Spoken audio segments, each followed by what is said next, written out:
Hello, I'm Jaakko Leppänen from the Serpent developer team, and we just started this new YouTube channel to share some short demonstrations, tutorials and other video content with the Serpent user community.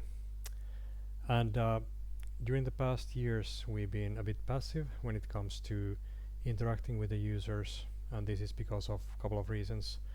First, there was the COVID pandemic that practically ended this long tradition of these annual Serpent user group meetings, and we really haven't still recovered from that. Another major factor was that in 2020 we started working on this new district heating SMR design at VTT, and that eventually pretty much consumed all my time. The development of this LDR50 reactor has now been transferred to a spin-off company called Steady Energy, and we're still involved in the work, but we are now in a subcontractor role, so it no longer takes like 100% of our resources. Serpent and Kraken were and still are quite extensively used in the design process of this LDR50 reactor, and the project is moving forward pretty fast. So if you're interested in this particular work, you can check out the company Steady Energy company website. In any case, lately we've been able to focus again more on Serpent development, and I wouldn't want to use the phrase that we're back, because we never really were gone, but now with more time on our hands, we also try to put more effort to interaction with the Serpent user community. Unfortunately, it may not be possible to go back to these old annual international user group meeting practices, because we now have much more strict export control regulations in place that limit us when it comes to traveling with the Serpent source code. So instead, like, one of the forms of interaction that we came up with was to try this YouTube thing and see how it works. For this first video, I don't really have any technical content, but I would like to say a few things about the latest Serpent update, and also on this new documentation that we started working on and is now available at the Serpent main website. So version 2.2.2 has finally been released. It's been more than 2 years since the previous update, so this new update contains a lot of bug fixes and incremental improvements, and I've already sent the download link to our commercial and academic group license or professor license holders. So if your organization has either of these two license types but you haven't received a link to the update yet, it may be because the contact information in our records is either wrong or updated. So if this is the case, please send us an email and we'll get it fixed. We'll also upload the new version to the NEA Git. Friday is midsummer in Finland and a national holiday, so nothing is gonna happen before the weekend, but we'll get to this early next week. Unfortunately, when it comes to this RSIC distribution, things are a bit more complicated. So RSIC doesn't have in place any good system for distributing code updates. So all code versions, basically, they go through the same request process, and because it's been so long since the previous code update, we'll probably wait to get some user feedback on this new version 2.2.2 before submitting it to the RSIC, just to make sure that we're not distributing something that doesn't work or that has major problems that need to be fixed. Another thing I wanted to show in this video is this new online documentation that you can access through the Serpent main website. So there's this link between the link to the discussion forum and the Serpent wiki. And the intention is that this new documentation will eventually replace Serpent wiki completely, but at the moment two of them can be used together to complement each other.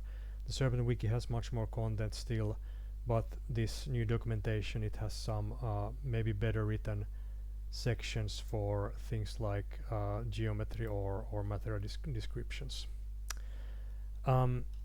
You may notice that this page looks a lot similar like documentation for other codes like Scone, OpenMC or Scale. The intention here is not to copy the style. It's just that all these pages were created using this Sphinx document management system, which is why the outcome looks pretty much the same. I actually tried to customize this Serpent documentation a bit using VTT's brand colors, but it turned out that our official color scheme is actually pretty close to the default Sphinx theme. I will talk more about the content in later videos, but there are a couple of things I want to point out right away.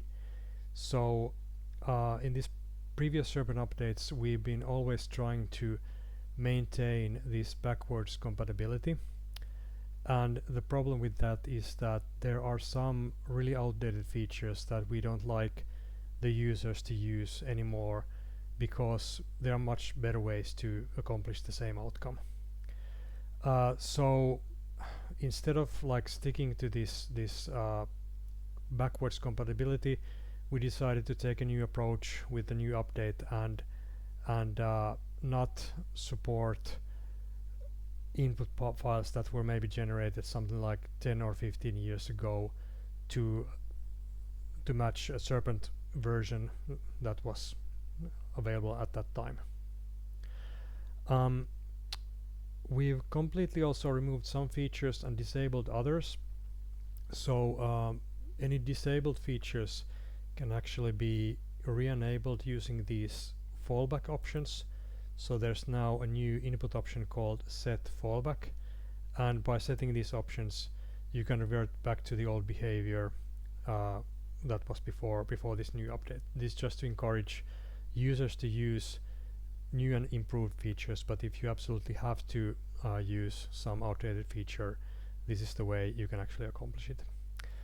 What was completely removed from this version 2.2.2 are some of these hard-coded datasets that were actually not very transparent to the users and that were also quite difficult to maintain.